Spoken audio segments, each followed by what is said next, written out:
नमस्कार दोस्तों। Bloody vibes के आज के इस हैरान कर देने वाले बहुत ही ज़्यादा खौफनाक से अनोखे एपिसोड में हम लोग आप लोगों के सामने लेकर आ गए हैं रामलाल नाम के व्यक्ति के साथ घटी हुई एक ऐसी अजीबो गरीब खतरनाक भूतिया घटना की कहानी जिसे सुनकर आप लोगों के पैरों तले ज़मीन निकल जाएगी। आज से लगभग 70 साल पुरानी ये घटना है जो कि हिमाचल प्रदेश के एक छोटे से गांव में घटी थी। दरअसल इस छोटे से गांव में रामलाल और उसका परिवार बहुत आराम से रह रहा था। रामलाल एक गरीब परिवार से बिलोंग करता था और अपना घर का पालन पोषण करने के लिए बस एक ही चीज़ अपनाता था और वो चीज़ थी, वो तरीका था कि उसके पास एक खच्चर था। वो खच्चर को एक तरीके से चलाया करता था, काम पर जाता था उससे, मतलब दिहाड़ी का काम करता था। अब खच्चर से कैसे काम निकलवाता था कि जैसे किसी घर पे कुछ काम हो रहा है तो सामान लदवा कर कहीं से कहीं लेकर जाना है, लेकर आना है, तो अपना खच्चर लेकर जाता था और सामने वाले का वो काम करवाता था।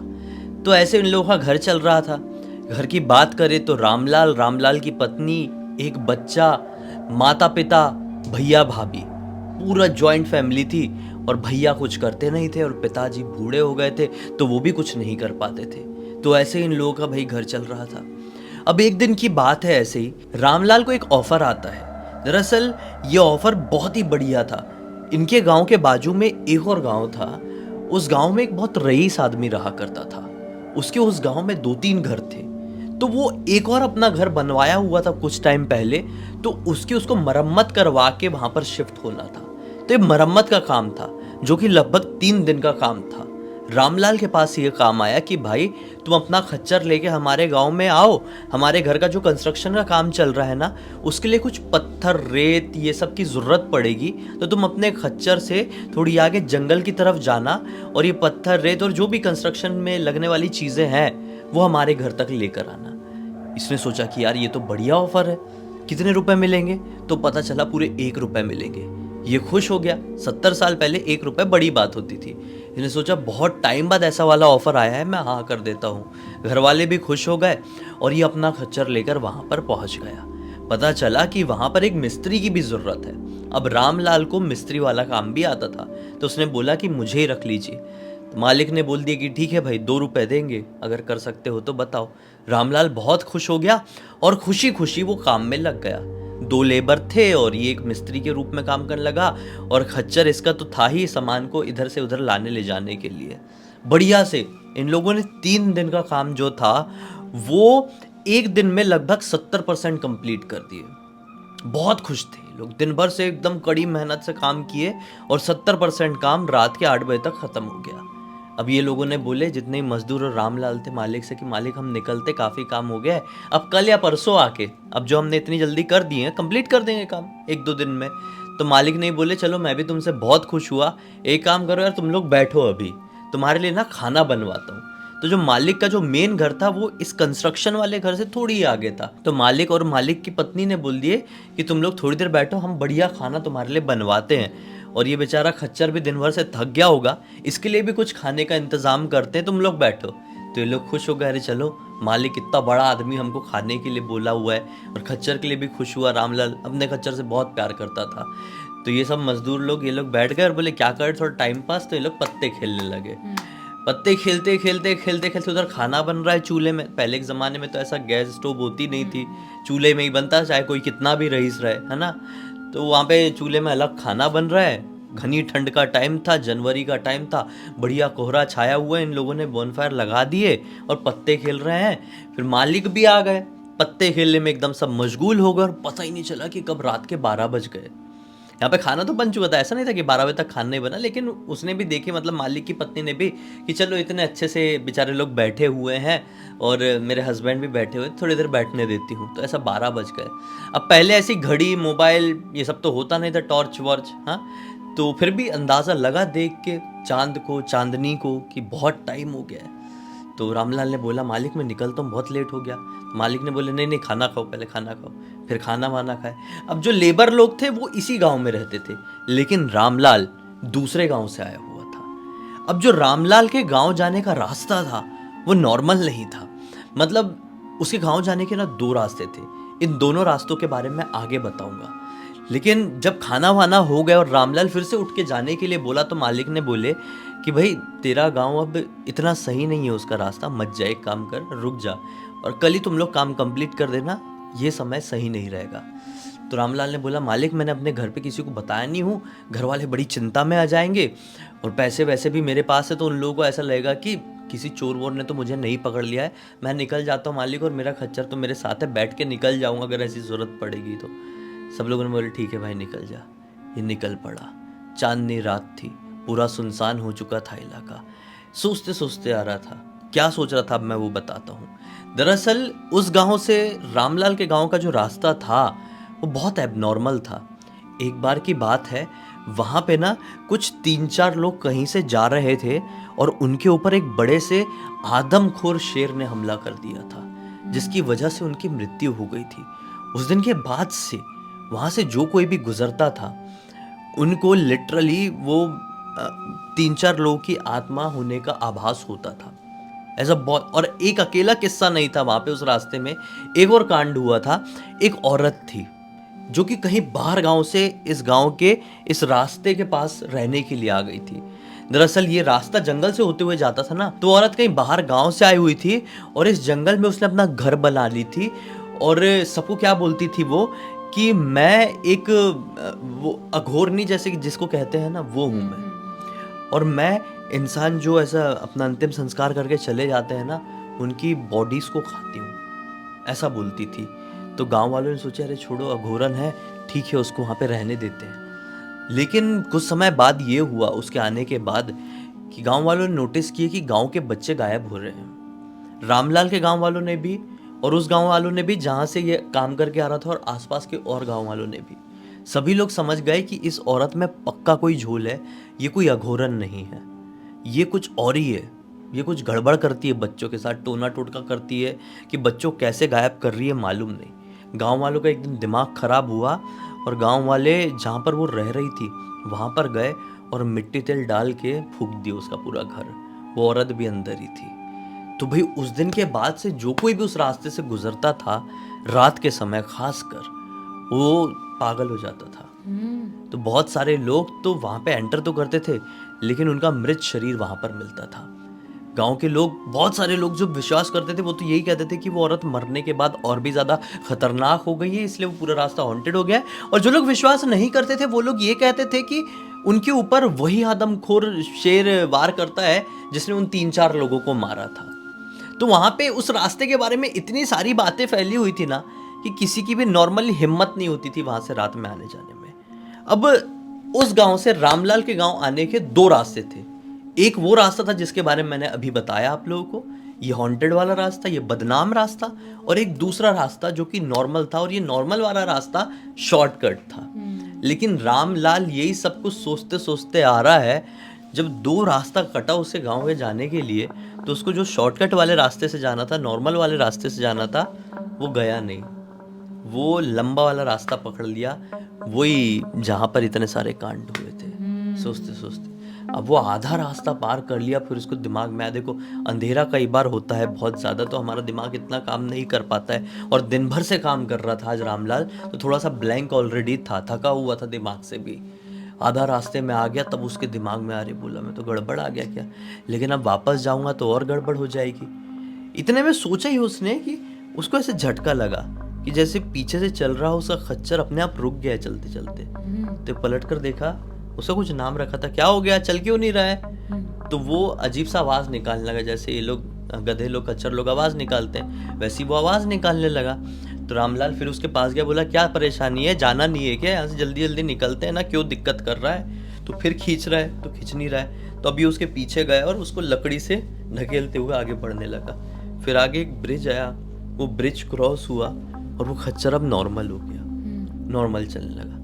रामलाल ने सोचा कि ये ब्रिज जब लगने वाला था तब इसकी हरकत शुरू हुई, और ब्रिज खत्म हुआ इसकी हरकत नॉर्मल हो गई। ये ऐसा क्यों किया आज, खैर जाने दो, अब हम लोग घर के लिए फटाफट निकलते हैं। थोड़ी आगे बढ़ा है कि रामलाल को सामने एक औरत दिखाई दी जो कि उसी रास्ते में आगे बढ़ रही थी। ये औरत ने उनके गांव की जो कल्चरल ड्रेस होती है ना, वो पहनी हुई थी, जैसे जो टिपिकल हिमाचल में जैसे लोग पहनते अपने जो वेशभूषा, वैसा वाला इसने पहनी हुई थी जो बहुत पुराने ज़माने में लोग पहनते थे। तो रामलाल ने सोचा कि अच्छा हुआ दिख गई यार, क्योंकि ये रास्ता बहुत बदनाम है जंगली जानवर से लेकर सारी चीज़ों को। अब ये साथ में थोड़ी दिख गई है तो हम लोग आगे साथ में ही निकल जाएंगे, और ये हो ना हो मेरे गांव की ही रहने वाली है, क्योंकि यहाँ पे सिर्फ मेरे गांव का ही रास्ता जाता है। तो ये आवाज़ लगाता है, बहन जी थोड़ा रुकिए ना, साथ में चल लेते हैं। लेकिन बहन जी है कि रुकने को तैयार नहीं, बहन जी जल्दी जल्दी चल रही है। रामलाल ने बोला ये क्या है, फिर खच्चर ने अपने आप को रोक लिया, फिर आवाज़ निकाला, बोला जल्दी चल यार, वो औरत निकल जाएगी, साथ में जाएंगे तो अपन दोनों को भी अच्छा हो जाएगा। लेकिन खच्चर जैसे कि आगे बढ़ना ही नहीं चाह रहा था। रामलाल खदेड़ते हुए उस औरत के पास पहुंच गया और अब उसकी बराबरी कर लिया, लेकिन फिर भी बहन जी की चाल धीमी नहीं हुई। रामलाल ने बोला मैं भी उसी गांव का हूँ जिस गांव में आप जा रही हैं। वो औरत अभी भी सीधे सीधे देख के चल रही है, घूंघट भी डाली हुई, तो चेहरा उस औरत का दिखा नहीं। एक काम करते हैं ना, साथ में ही चल लेते हैं, हमको कोई जंगली जानवर ऐसा नुकसान नहीं पहुंचा पाएगा। लेकिन फिर भी वो औरत कोई जवाब नहीं देती है। रामलाल सोचता है कि बेचारी औरत डर गई होगी, जाने देता हूँ, इसके साथ साथ चुपचाप चलता हूँ। अब ये खच्चर को अपना खदेड़ ही रहा है, खच्चर उसका चल ही नहीं पा रहा है, लेकिन वो खींच ही रहा है।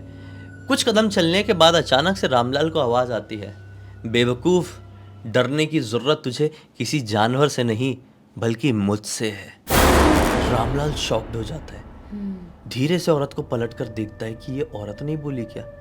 तो हाँ, औरत की बड़ी अजीब तरीके से हंसने की आवाज़ रामलाल को सुनाई देती है। अब जैसी ये वियर्ड सी हंसी की आवाज़ रामलाल को आई, रामलाल ने अपने खच्चर को बोला भाग, और खींच के भागना शुरू किया। और खच्चर भी समझदार था, दौड़ना शुरू कर दिया। दौड़ते दौड़ते रामलाल अपने खच्चर के ऊपर बैठ गया और खच्चर भी भाग ही रहा है, चल ही रहा है जल्दी जल्दी। और रामलाल को थोड़ी सी तसल्ली की, ये मुझे बचा लेगा। लेकिन थोड़ी आगे जाने के बाद ऐसा महसूस हुआ कि हमारे पीछे जो आ रही थी अब वो नहीं है, हम लोग आगे निकल गए। तो फिर अपने खच्चर से उतर गए, क्योंकि खच्चर भी हाँफने लगा था। फिर पैदल चलने लगा, लेकिन अब रफ्तार जल्दी जल्दी। फिर कुछ कदम चलने के बाद अचानक से सामने आगे जाते हुए फिर से वही औरत दिखाई दी। बोला कि अब हो गई है गड़बड़, ये गारंटी कोई औरत तो थी नहीं। इसने सोचा कि अब तेजी से दूसरे थोड़े इधर साइड से उसके निकल जाते हैं, क्योंकि निकलना तो पड़ेगा, पीछे पीछे चल नहीं सकता, बार बार नज़र में आएगी, बार बार डर लगेगा, जल्दी जल्दी निकल जाता हूँ। तो जल्दी जल्दी करके आगे निकल ही है। वो औरत जैसे ही पीछे पीछे छूटी उससे, उसको फिर बड़ी अजीब तरीके से हंसने की आवाज़ सुनाई दी, और उसने ये बोली है कि तुझे क्या लगता है तू मुझसे बच के निकल पाएगा एक गधे के सहारे। ये डर गया, हार्ट बीट बहुत तेज हो गई, पैर वहीं के वहीं जम गए, क्योंकि दिमाग में तुरंत आ गया, हाँ यार मैं कैसे भाग सकता हूँ इससे, कैसे बच सकता हूँ। अगर ये सचमुच में कोई आत्मा है, कोई भूत पिशाचनी चुड़ैलनी है, तो मैं कैसे भाग लूँगा, कितनी भी कोशिश कर लूँ। ऐसा तो है नहीं कि वो दौड़ के मुझे पकड़ नहीं सकती, या फिर वो एक जगह से गायब होकर दूसरी जगह पर पहुँच नहीं सकती। आज तो मेरा खेल तमाम है। पूरा ब्लैंक हो गया, शरीर जम गया उसका। उसने बोला कि एक बार देखता हूँ उस औरत को, कैसी है कैसी नहीं। पलट कर देखा, उसका चेहरा इतना ज़्यादा क्रीपी था कि मानो चेहरा कैसा था, जितनी भी चांदनी की रोशनी आ रही थी उससे समझ में आ रहा था जैसे कि पूरी जो स्किन है ना ऐसी उखड़ गई है, और पूरी स्किन में खून लगा हुआ है, और काफ़ी कुछ जला भी हुआ है, हाथ भी जले हुए हैं, और उसके बाल इतने लंबे हैं। उसने मतलब ये समझा था कि वो जो बाल है ना पीछे से देख के कि उसे कपड़ों का डिज़ाइन है, लेकिन एक्चुअल में वो बाल थे जो कि ज़मीन तक टच होकर चल रहे थे, एकदम घने काले बाल, बहुत ज़्यादा डरावनी दिखाई दे रही थी, और अब तेज़ी से और इसकी तरफ बढ़ने लगी। रामलाल ने अपने आप को सरेंडर कर दिया।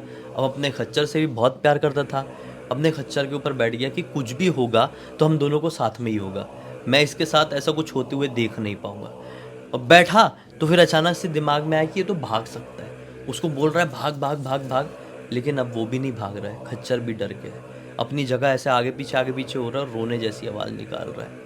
अब जैसे वो काफ़ी नज़दीक आ गई तो रामलाल खुद को संभाल नहीं पाया और वो खच्चर के ऊपर बेहोश हो गया। बेहोश। अब थोड़ी देर बाद आँख खुली, लेकिन ये थोड़ी देर नहीं था, काफ़ी समय बीत गया था।